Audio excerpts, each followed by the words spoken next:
रूस और यूक्रेन के बीच चल रही जंग के बीच बेलारूस को लेकर चौंकाने वाली खबर का पर्दाफाश हुआ है। रूस की खुफिया एजेंसी केजीबी का दावा यह है कि अमेरिका ने पोलैंड के रास्ते बेलारूस की तबाही का ये पूरा प्लान तैयार कर लिया है। रूस की खुफिया एजेंसी का यह भी कहना है कि बेलारूस को तबाह करने के लिए अमेरिका की एयरबोर्न डिवीजन ने हमले का खाका तैयार कर लिया है।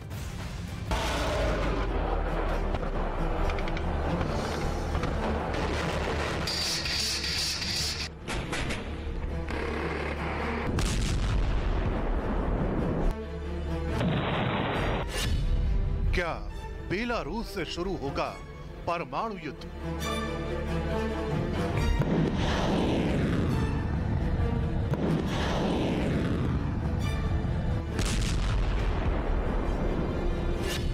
क्या बाइडेन ने बनाया है बेलारूस की बर्बादी का प्लान?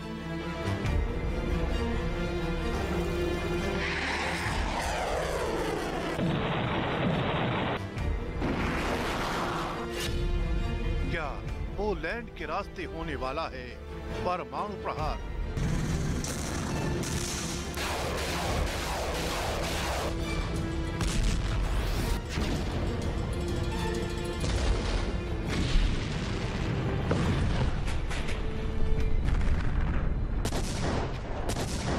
वॉर जोन से आए ये सवाल दुनिया को डराने वाले हैं, क्योंकि जिस परमाणु युद्ध से दुनिया बचना चाहती है, अब असल में उसी न्यूक्लियर वॉर की स्क्रिप्ट अमेरिका की तरफ से लिखे जाने का दावा किया जा रहा है।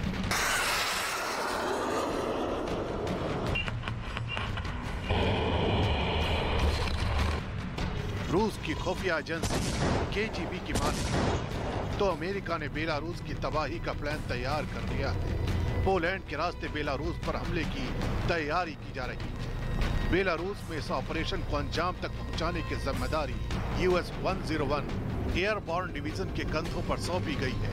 खबर तो ये भी है कि US 101 डिवीजन को यूक्रेन बॉर्डर के नजदीक रोमानिया में तैनात कर दिया गया है।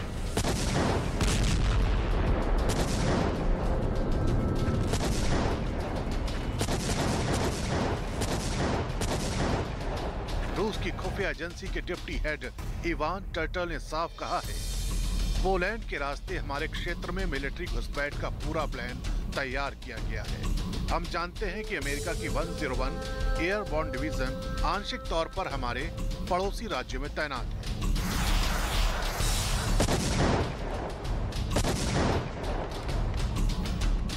खबर तो ये भी आ रही है कि यूक्रेन युद्ध में रूस के साथ खड़े बेलारूस को बर्बाद करने के लिए परमाणु हमले का पेपर वर्क पूरा कर लिया गया है।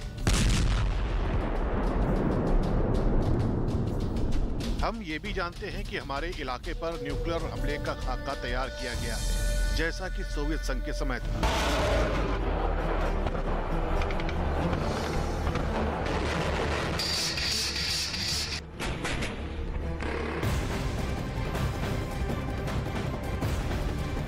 उधर रूस के खिलाफ जंग में यूक्रेन के सैनिक पूरी ताकत के साथ पलटवार करते हुए दिखाई दे रहे हैं। और एक बार फिर से आपको बता दें कि यूक्रेन की तरफ से रूस के टैंकों को निशाना बनाया गया है। यूक्रेन के कई तोप ऐसे हैं जो कि रूस के T-72 टैंक और एक BMP-2 को तबाह कर चुके हैं।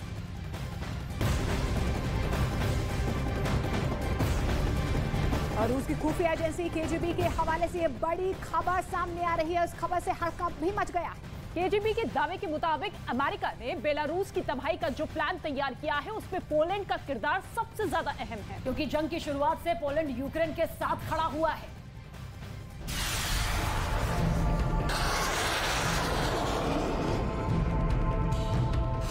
ये खबर दुनिया के लिए इसलिए भी डराने वाली है क्योंकि अमेरिका ही वो देश है जिसने हिरोशिमा और नागासाकी पर परमाणु हमला किया था।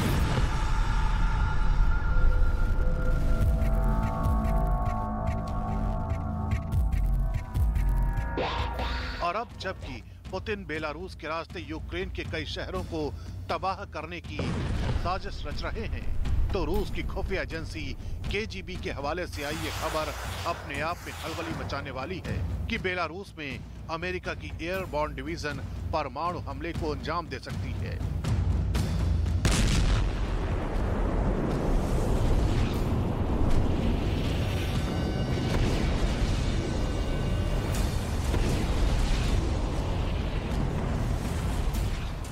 केजीबी के दावे के मुताबिक बाइडेन प्रशासन ने बेलारूस में तबाही का जो प्लान तैयार किया है उसमें पोलैंड का किरदार बेहद अहम हो जाता है, क्योंकि जंग की शुरुआत से ही पोलैंड यूक्रेन के साथ मजबूती से डटा हुआ है। नेटो देश पोलैंड के ही रास्ते यूक्रेन तक हथियारों की सप्लाई करते रहे हैं।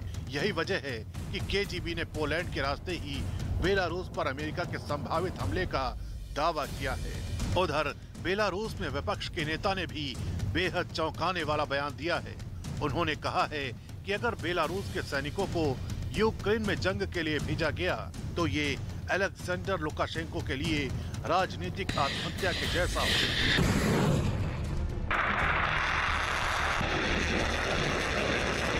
बेलारूस के तानाशाह लुकाशेंको अगर यूक्रेन के खिलाफ लड़ने का आदेश देंगे तो बेलारूस के लोग रूस के लिए नहीं लड़ेंगे। लोग तानाशाह का आदेश नहीं मानकर जंग से भाग जाएंगे या फिर हार मान लेंगे। दरअसल जब से पुतिन ने बेलारूस में अपनी सैन्य टुकड़ियों को भेजना शुरू किया है, तब से बेलारूस भी जंग के मोर्चे का एक केंद्र बन गया। यही वजह है कि अब ये माना जा रहा है कि किसी भी वक्त बेलारूस से महातबाही की लहर उठ सकती है।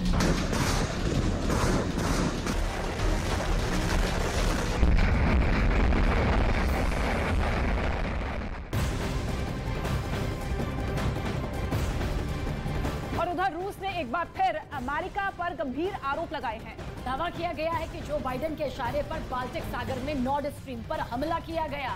रूस ने ये भी दावा किया है कि ब्रिटेन के तब के प्रधानमंत्री ने इस हमले के अमेरिका के रक्षा मंत्री एंटनी ब्लिंकन को मैसेज भी किया।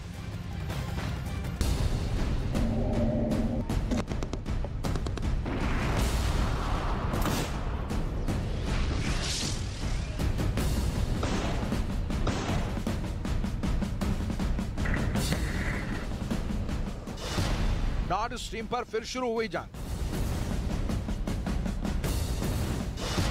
नॉर्ड स्ट्रीम पर रूस अमेरिका में टक्कर।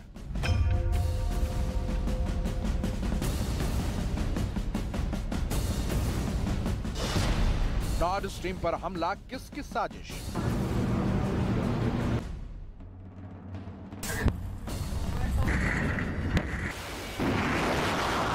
रूस यूक्रेन में चल रही जंग के इतर अब इसके आसपास युद्ध का नया मोर्चा बन रहा है। जंग में यूक्रेन से करारी चुनौती मिलने के बाद रूस की तरफ से नया दावा सामने आया। इस दावे में अमेरिका पर गंभीर आरोप लगाए गए। रूस के राष्ट्रपति व्लादिमीर पुतिन के प्रवक्ता दिमित्री पेस्कोव का ये दावा बेहद चौंकाने वाला है। दिमित्री पेस्कोव ने कहा, सितंबर में अमेरिका के राष्ट्रपति जो बाइडेन के इशारे पर ब्रिटेन ने नॉर्ड स्ट्रीम गैस पाइपलाइन पर हमला कराया। रूस की खुफिया एजेंसी के अधिकारियों के पास ब्रिटेन की पूर्व प्रधानमंत्री लिज ट्रस के मोबाइल फोन का डेटा हाथ लगा है। इस दावे के बाद ब्रिटेन और अमेरिका ने नॉर्ड स्ट्रीम पाइपलाइन के मुद्दे पर रूस के खिलाफ मोर्चा खोल दिया। दोनों देशों की तरफ से कहा गया कि अगर पुतिन के पास कोई सबूत है तो उसे पेश करें, लेकिन बेबुनियाद आरोप लगाना बंद कर दें। रूस पिछले कुछ दिनों से लगातार ब्रिटेन पर तीखे हमले कर रहा है। रूस का आरोप है कि ब्रिटेन ने ही नॉर्ड स्ट्रीम गैस पाइपलाइन पर हमला करवाया। यहाँ तक कि रूस के अधिकारियों ने इससे जुड़े सबूत होने का भी दावा कर दिया। कहा गया कि रूस की खुफिया एजेंसी के पास कुछ संवेदनशील डेटा मौजूद है। इस डेटा से पता चलता है कि ब्रिटेन की फौज के अफसर ही हमलावरों को निर्देश दे रहे थे। ये बहुत रूस के पुराने दावों जैसा ही है, लेकिन रूस ने ऐसा कोई भी डेटा अब तक सार्वजनिक नहीं किया, न ही ऐसा कोई और सबूत दिया जिससे इस हमलों में ब्रिटेन की भूमिका का संकेत मिलता हो। हालांकि ब्रिटेन के गुस्से की वजह केवल यही दावे नहीं है, बल्कि लिज ट्रस से जुड़ी एक ऐसी खबर है जिसने ब्रिटेन और अमेरिका दोनों को बेचैन कर दिया। कुछ दिनों पहले दावा किया गया था कि ब्रिटेन की पूर्व प्रधानमंत्री लिज ट्रस के फोन से एक मैसेज भेजा गया। लिज ट्रस ने ये मैसेज उसी दिन भेजा जिस दिन नॉर्ड स्ट्रीम पाइपलाइन पर हमला हुआ, वो भी हमले के फौरन बाद। दावा है कि ये मैसेज एंटनी ब्लिंकन को भेजा गया, जो अमेरिका के विदेश मंत्री हैं। इस मैसेज में इट्स डन लिखा होने का दावा किया गया। हालांकि मैसेज वाली बात के साथ कोई सबूत नहीं जुड़ा है, लेकिन रूस का दावा है कि उसके जासूस के पास लिज ट्रस के फोन का डेटा मौजूद है। हालांकि रूस इस मैसेज से जुड़े दावों पर चुप है, लेकिन वो मौके का फायदा उठाने से भी नहीं चूक रहा।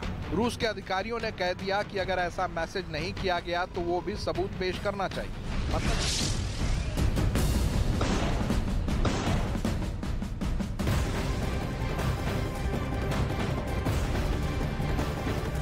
वहीं यूक्रेन के सैनिकों के आगे रूसी सेना पस्त होती नजर आ रही है। और यूक्रेन के सैनिकों ने मिकोलाइव रूस के एक ईंधन डिपो पर भी हमला किया है, उसे तबाह कर दिया है। तो ये वीडियो आप देखिए, रूस यूक्रेन युद्ध से जुड़ा हुआ एक और ताजा वीडियो सामने आया है। किस तरीके से डिपो को टारगेट करते हुए यहां पर यूक्रेन की सेना ताबड़तोड़ हमले करती हुई नजर आ रही है। ईंधन का ये डिपो बताया जा रहा है, जिस पर ये एक के बाद एक कई हमले।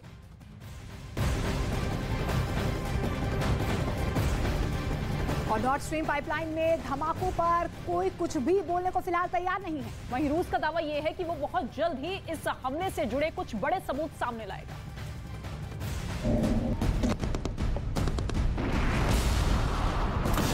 मतलब ये कि एक मैसेज ने अमेरिका, ब्रिटेन और रूस 3 देशों में खलबली मचा रखी है, लेकिन पाइपलाइन में धमाकों की जांच करने वाली एजेंसियां इस पर पूरी तरह खामोश हैं। डेनमार्क और स्वीडन की जांच एजेंसियों ने धमाके के फौरन बाद जांच शुरू कर दी थी, लेकिन अब तक ये नहीं बताएगा कि शुरुआती जांच में क्या निकला। स्वीडन और डेनमार्क के अलावा जर्मनी भी इन धमाकों की जांच में शामिल है, लेकिन तीनों देश नॉर्थ स्ट्रीम पाइपलाइन में धमाकों पर कुछ भी बोलने को तैयार नहीं है। पहले ब्रिटिश मीडिया ने दावा किया था कि धमाका पाइपलाइन के अंदर से किया गया, मतलब ये कि विस्फोटक पाइपलाइन के अंदर पहुंचाए गए थे। इन दावों के बाद जांच करने वाली एजेंसी पर सवाल उठने लगे, लेकिन इन खबरों पर भी जांच एजेंसी ने कोई बयान नहीं दिया। इसलिए जांच एजेंसियों की खामोशी के कारण इन हमलों की पहेली और उलझती जा रही है। हालांकि रूस का दावा है कि वो बहुत जल्द हमलों से जुड़े कुछ सबूत सार्वजनिक करेगा। उधर इसी मामले को लेकर मॉस्को में ब्रिटेन की राजदूत के खिलाफ प्रदर्शन शुरू हो गया। नॉर्थ स्ट्रीम पर हमले के आरोप में रूस के मंत्रालय ने राजदूत को तलब किया था।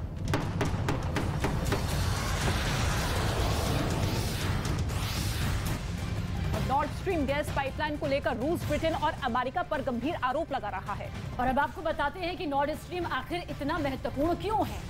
देखिए, रूस के पास दुनिया में सबसे बड़ा प्राकृतिक गैस भंडार मौजूद है। रूस के बजट का लगभग 40% हिस्सा गैस और तेल की बिक्री से मिलता है। वहीं नॉर्थ स्ट्रीम गैस पाइपलाइन के जरिए रूस यूरोप को गैस की सप्लाई भी करता है, जबकि यूरोप को हर साल 100 बिलियन क्यूबिक मीटर से ज्यादा प्राकृतिक गैस की जरूरत होती है। और नॉर्थ स्ट्रीम से 40% गैस सप्लाई की जरूरत पूरी होती है। पिछले कुछ सालों पर नजर डालें तो पिछले कुछ सालों में यूरोप घरेलू गैस उत्पादन में कमी की वजह से गैस आयात पर काफी निर्भर भी हो गया। और इस बीच यूरोप के लिए इस निर्भरता को कम करना बेहद मुश्किल है, क्योंकि फिलहाल दूसरा कोई बेहतर विकल्प नहीं है।